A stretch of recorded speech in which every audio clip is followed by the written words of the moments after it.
Bon, ben bonsoir. Je sens que vous êtes un peu fatigué. C'est le quatrième talk, ça commence à être long. Et pas de chance, c'est moi. Je me présente. Voilà, je suis Jean de Campredon. Je suis lead dev chez WeAssure. Et je suis très content de vous recevoir ce soir parce que ben, je suis aussi le dernier des cohorts de Xtalk. Et avoir une petite communauté qui se build comme ça fait plaisir. Voilà.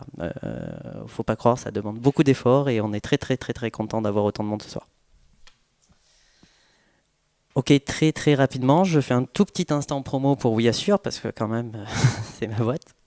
WeAssure, donc en fait, on est éditeur de logiciels pour agents d'assurance et depuis peu, on a créé Assurvisor, qui est une marketplace pour l'assurance. Alors ça peut paraître chiant, mais disons la vérité, disons les choses simplement. Si vous allez sur un comparateur d'assurance, ben, vous aurez une assurance dans 2-3 semaines, peut-être la moins chère. Si vous allez sur Assurvisor, ben, demain vous aurez votre assurance avec le meilleur courtier d'assurance de la région et quelqu'un qui vous appelle directement. Donc allez-y, le service est gratuit et c'est tout gagnant pour vous. Voilà, allez, on peut passer au talk. Alors je vais juste enregistrer l'écran. Ok, on doit être bon. Hop. Ok. Alors ce soir, moi je vais vous parler de React Native. Et React Native, c'est encore une de ces applications hybrides. Et oui. Alors, dans la salle, juste rapidement, qui a un Android, qui a un iOS? Alors, Android? iOS? Bon, ben désolé les gars, pour vous la démo c'est raté. Bon. Si vous avez Android et si vous voulez participer, ben, vous pouvez télécharger cette petite app qui s'appelle Expo Client et vous aurez un petit bonus à la fin. Alors comme d'hab, ben voilà, je vous ai laissé tout ce qu'il faut pour me retrouver. Et je vais commencer par vous dire ce que c'est que React Native. Alors React Native, c'est un framework qui a été créé par Facebook, ça a commencé en 2015, je crois que c'est janvier 2015, c'est la première fois qu'ils en ont parlé, et qui est dérivé forcément de React, et qui permet donc de créer à partir de connaissances web une application native. Ok, rien de nouveau. Jusqu'alors, lorsque vous vouliez créer une application pour Android et iOS, eh bien, vous aviez une idée produit, et à partir de cette idée produit, vous créez un code A, un code B, qui va vous donner une application A, une application B. L'esprit de l'application hybride, ben, très simple, je veux un seul code, et qui, par une transformation magique, me crée une application pour la plateforme A et une application pour la plateforme B. Génial, je suis un magicien, tout se passe bien. Et ça, c'est le Saint Graal et ça n'existe pas, enfin, à ma connaissance. Si vous connaissez, franchement, je suis intéressé, je le prends tout de suite et j'arrête de parler parce que ça sert plus à rien. Mais c'est pas le cas. Et alors, c'est pas le cas parce que, d'abord, déjà, la première vision de dire, ben, j'ai un produit, je veux le mettre sur plusieurs plateformes avec le même produit, la même application, ben, ça n'existe pas. Parce que chaque plateforme a un certain type d'utilisateur. Et chaque utilisateur a ses habitudes. Donc en fait, lorsque vous avez un produit, vous allez devoir créer des spécificités pour la plateforme. Et donc on voit bien que déjà le produit a des spécificités, donc forcément le code A et le code B sont légitimisés par l'existence de ces spécificités plateforme. Et là arrive React Native. Alors j'adore les schémas tentaculaires, je kiffe ça. J'espère que vous aussi, parce que sinon le talk va être affreux, mais c'est comme ça, c'est le mien, c'est moi qui décide. Et React Native, ça a fait quelque chose de très simple en fait. C'est dire, écoutez, moi je connais un produit. J'ai des développeurs web qui savent faire du JS. Donc je veux que la plupart de mon code réside dans du JS.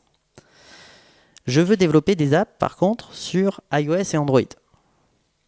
Donc ce que je vais faire, c'est que je vais procurer aux développeurs JS, en fait, du code natif sur iOS et sur React Native, associé à des bindings, donc en fait des bouts de code, des bouts de communication qui permettent de faire communiquer le code natif avec du JavaScript.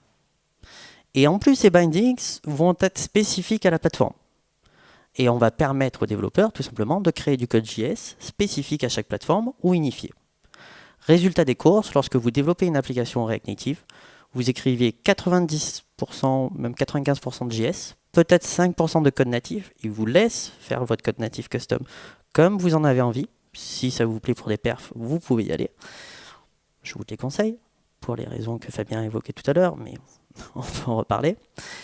Et va vous laisser de faire 5% de code, on va dire, dans les spécificités pour le produit A et pour le produit B, Android iOS. Ok, donc la leçon à retenir de React Native, c'est de changer le paradigme, de ne plus lui dire code once, run it everywhere, mais learn once, code everywhere. Cool, ça marche. On est content. Mais ce soir, moi j'ai pris le parti de vous dire pourquoi vous développez en React Native, pourquoi vous devriez développer en React Native. Je ne vais pas m'étarder sur comment ça marche, je vais juste montrer pourquoi c'est cool et pourquoi il faut y aller. Et pour faire ça, j'ai été obligé de faire une live démo. Et qui dit live démo dit bug. Et qui dit première live démo dit un petit peu de pression, donc soyez gentils s'il vous plaît. Ok. Donc j'ai une application toute bête là qui run sur mon émulateur. Et cette application, sur une première page, elle rend un composant qui est lui aussi tout bête, qui affiche une image en background et qui a un compteur qui va s'incrémenter toutes les secondes de 1. Compteur que vous voyez dans mon bouton. Ok, si je redémarre, donc, voilà, ça commence. Yes. Ok, si je redémarre mon application, je peux faire apparaître un petit menu de développement, ce que nous procure React Native par défaut. Et là, je peux lui demander de debug mon JS. Yes. Je peux lui demander de debug mon JS remote. Forcément, je l'ai testé il y a 2 minutes, du coup. Ok. Impeccable. Qu'est-ce que ça veut dire que je peux debug mon JS remotely? Ça veut dire que tous les tools Chrome de debugging que vous connaissez quand vous venez de l'univers web vous sont accessibles. Alors, en plus, avec une main pour taper, ça va être le top. Coucou. Ah, c'est... Ouais. On va faire ça. Désolé pour les accents, ça ira plus vite. Hop, hop, hop. Ouais, une main, c'est terrible. Ok. Donc je peux redémarrer. Et qu'est-ce que je vois dans ma console immédiatement? C'est coucou, c'est moi l'app. Vous voyez bien que cette console est connectée à l'app. Trop cool, j'ai tous mes outils Chrome, je peux débugger. Donc une app native, on se rappelle, c'est une app native. Et je peux la débugger comme du web. Wow. Ok, c'est cool. Pas forcément le plus impressionnant. Maintenant, si vous connaissez un peu React, React procure un tool qui est très sympa, qui s'appelle le React DevTool. Et là, pareil aussi. Je peux donc le lancer,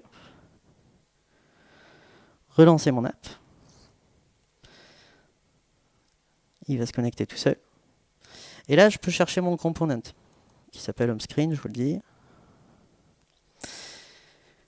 Et HomeScreen, je vois que donc mon app, immédiatement, j'ai accès à son state. Et donc au compteur qui s'incrémente. Et si j'ai envie, plutôt que d'aller le modifier dans l'app, donc plutôt qu'aller modifier mon comportement, je peux le modifier ici et mettre moins 123, parce que j'ai envie. Et immédiatement, mon app repart avec le state que j'ai modifié. Donc vous n'avez pas besoin de recompiler, vous n'avez pas besoin d'attendre, vous pouvez immédiatement jouer avec les internes de votre app. Alors ça peut pas être rien du tout, quand c'est sorti dans le web, c'était absolument génialissime. C'est sur du développement mobile, j'insiste une fois de plus, si vous avez développé avec du mobile natif, c'est incroyable, c'est le summum. Mais ça s'arrête pas là, parce que sinon ça serait trop facile. Qu'est-ce qu'a apporté React? Et ça je m'en rappelle, puisque je l'ai vécu en version 0.14. Eh bien, c'est quelque chose qu'on aime bien dans le dev, ça s'appelle la hot reload. C'est-à-dire que si je modifie mon code maintenant, et que je sauvegarde mon fichier, eh bien, sans même recompiler, sans même arrêter l'app, puisque vous avez vu que mon timer est resté continu, et bien immédiatement j'ai appliqué les modifications. T'as combien de RAM sur ta machine? Là j'ai 16 Go, mais ça tourne impeccable même sur des tout petites machines. Donc, ok, on peut revenir au state. Alors, c'est pas forcément la démo la plus impressionnante au monde, mais pour des développeurs, c'est quand même franchement sympa. Ok, on va disable out reload et disable et on va arrêter ça. Alors pourquoi j'arrête ça? Parce que c'est cool, ça marche très très bien, mais ça sacrifie un peu les perfs. Et donc, bien sûr, ça annonce mon troisième chapitre, les performances. Alors tout à l'heure, on vous disait que les performances sur les apps hybrides, c'était pas top. Et bien là, je vais vous justifier que c'est pas vrai. Sur React Native, l'approche de React Native est vraiment très bonne. Pourquoi? Parce qu'elle délègue toutes les tâches gourmandes au code natif qui est déjà présent. Les bindings ne sont que des communicateurs. Donc en fait, ils vont communiquer entre le JS et le code natif. Vous ne faites passer que des petits messages et des petits formats. Ces communications sont légères et vont vite. Donc, si vous faites bien les communications et React vous a procuré React Native vous a procuré toutes les communications qu'il vous faut, bien, vous ne ferez pas ram votre app. Et bien sûr, pour voir ça, rien de mieux qu'une petite démo. Alors, on continue dans l'app. Et là, j'ai fait une démo classique. Donc, si vous connaissez aussi l'animation web, il y a 3-4 ans, Chenglu a sorti une vidéo où en fait, il présentait React Motion. React Motion, qu'est-ce que c'est? C'est en fait animer des composants React qui vont permettre de s'animer les uns après les autres, donc de faire des staggered animation. Très bien. Son animation, c'était très simple. C'est je prends une petite bille, je la déplace et je permets de la faire déplacer assez fluidement. Cool. Donc, ça marche bien. Visiblement, je l'ai fait. Pas de souci. Regardons un peu le code. Donc, dans le code, je suis dans Bubble. Le code est très simple. Le code dit en fait, chaque fois, si vous voulez, il y a un petit reduce et il y a un petit add listener. Grosso modo, qu'est-ce que ça fait? Ça fait chaque fois qu'une bulle bouge, la bulle d'après regarde la bulle qui bouge et elle bouge en conséquence. Rien de compliqué. Le seul petit problème avec cette approche-là, c'est que si je montre à 3,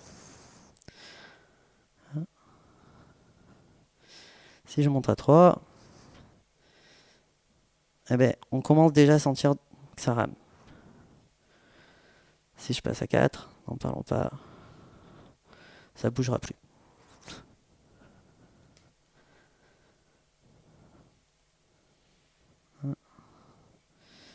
Là, pas du mal. Ah ben non, ça va marcher. Hein. Ok.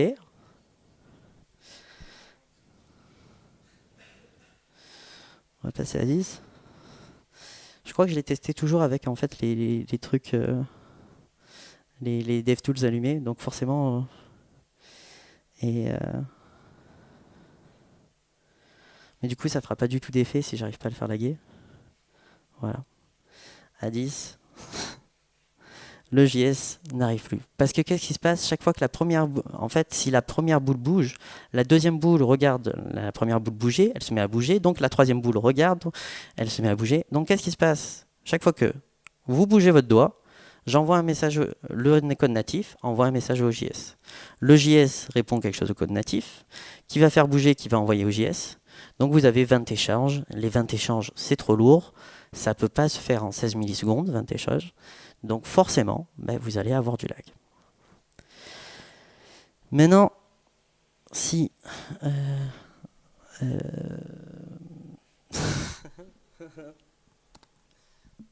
je n'ai plus du tout...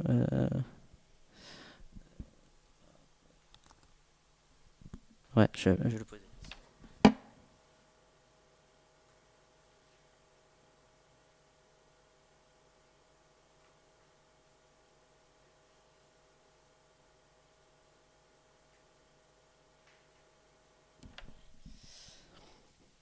Alors, là, ce que j'ai fait, c'est que j'ai juste remplacé le code JS par un code un tout petit peu plus complexe. Qui, en fait, chaque fois que le premier élément bouge, va dire au code natif, fais bouger les éléments suivants en suivant le premier élément. Et toujours l'élément d'avant. Et ça, du coup, c'est le natif. Du coup, j'ai plus ces échanges de messages que j'avais avant. Du coup, forcément, même à 10, j'ai pas de problème à faire bouger ma boule. Enfin, si l'émulateur arrive à marcher, qui n'a pas envie, visiblement. Ah ouais. 4 heures à attendre, c'était pas forcément la bonne idée. Ok, on est cool. Mais ça, on l'a vu, je vous l'ai montré. Si vous voulez, on peut détailler le code. C'est un petit peu compliqué. Vous n'avez pas forcément envie de voir du code tout de suite. C'est compliqué à faire.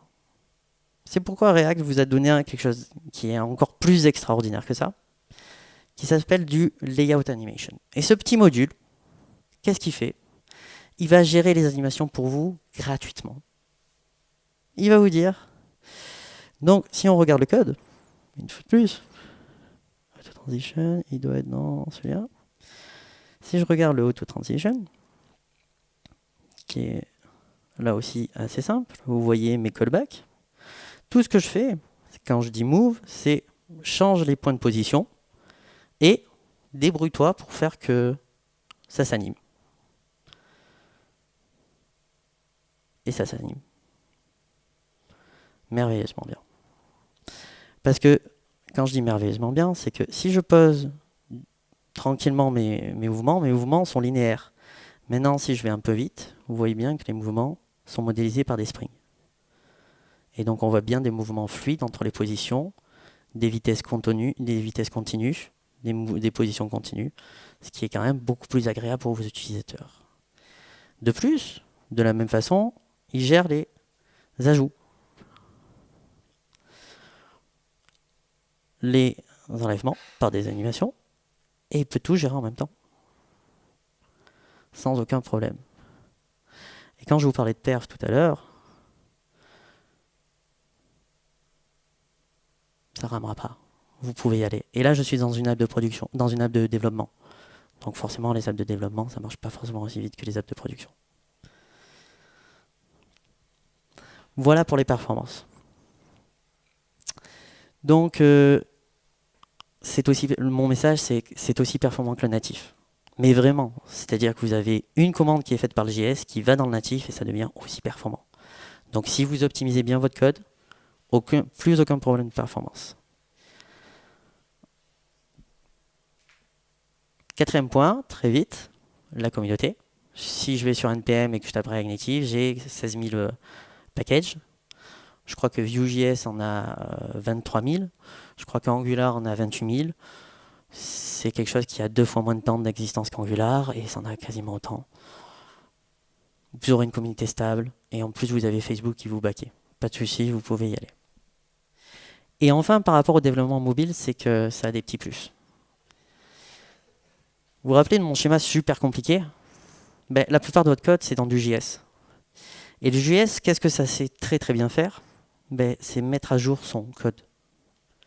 Donc rien ne m'empêche de mettre un auto-update au début de mon JS. Et en fait, de fetcher à la volée mes auto-updates. Ce qui veut dire qu'avec du code React Native, vous pouvez skipper votre déploiement sur les plateformes comme les Play Store, les iOS Store, et vous pouvez directement mettre à jour votre JS. Et ça, c'est fait par des applications qui s'appellent Expo et CodePush. Ça se fait pour les apps de production, ça se fait pour les apps de développement. Si vous avez un client, par exemple, vous pouvez très bien lui précompiler une base et lui envoyer juste le JS à mettre à jour. Et donc, pour ceux qui ont eu le courage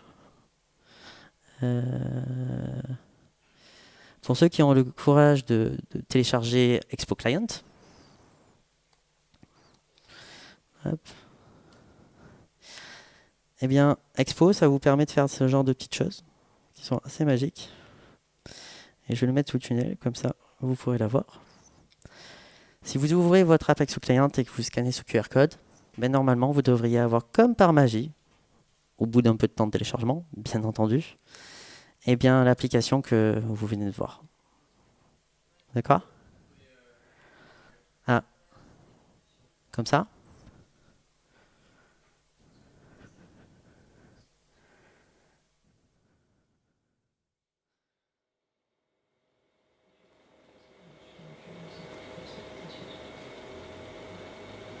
Oui, effectivement, il y a quelqu'un qui est en train de télécharger le bundle, on le voit.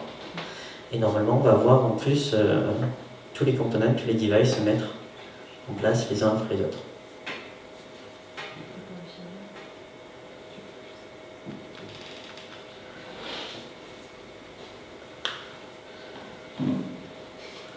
Bon, ce sera tout pour le talk. Non, c'est bon, il y a un succès à ma gauche. Ah, il y a un succès quand même. J'ai eu peur. Alors, je l'ai testé 28 fois, donc normalement, il n'y a pas de souci. Ça permet d'avoir l'application. Voilà. Si vous avez des questions, ben, pas de souci. Juste une, je vais confirmer, le code d'anime, c'est du JS, du coup c'est Lequel? celui-ci. Ouais.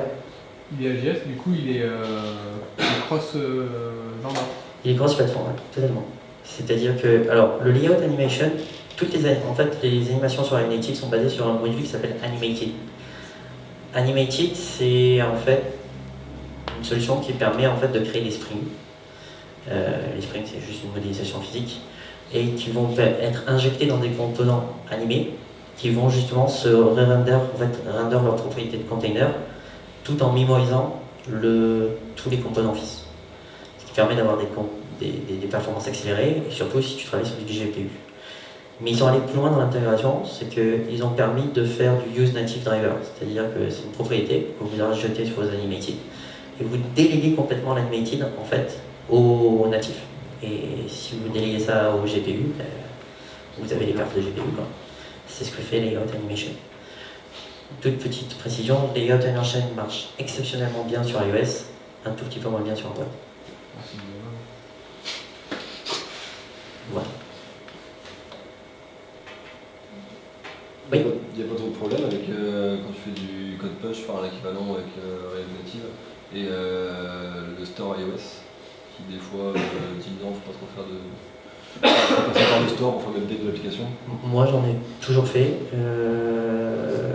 et puis surtout non, j'en ai jamais eu. Puis par exemple, tu as Facebook sur ton téléphone? Non. Ah. Bon, ben, pour ceux qui ont Facebook sur le téléphone, de temps à autre, ils ouvrent Facebook. Et d'un coup, il y a une petite bannière. Le premier post, ben, au lieu d'être un post, c'est Facebook qui vous dit bonjour, votre application est à jour, bienvenue. Qu'est-ce que ça veut dire? Ça veut dire que Facebook, la dernière fois que vous l'avez ouvert, ben, il est allé voir sur son serveur s'il n'y avait pas du nouveau JS, il l'a téléchargé. Quand vous avez fermé là-bas, il l'a mis à jour, il run le nouveau JS et que vous n'avez même pas demandé votre autorisation. Parce que le code push fermé. Hein. Elle n'est pas native, l'app Facebook? Elle est mi-native, Mi-démo. Ouais. Non, mi-RN. Donc, non, il y a un peu des deux. Et en fait, c'est ça qu'on gagne surtout dans RN. RN, ça permet ces mises à jour, c'est en fait, voilà, ce développement web qui est vraiment très agréable, ce time to market plus rapide, beaucoup d'avantages.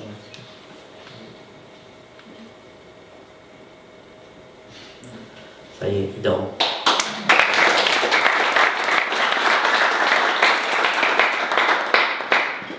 Ok, ben, merci beaucoup. Et maintenant, je vais appeler donc Pierre, je pense, de EasyPartner.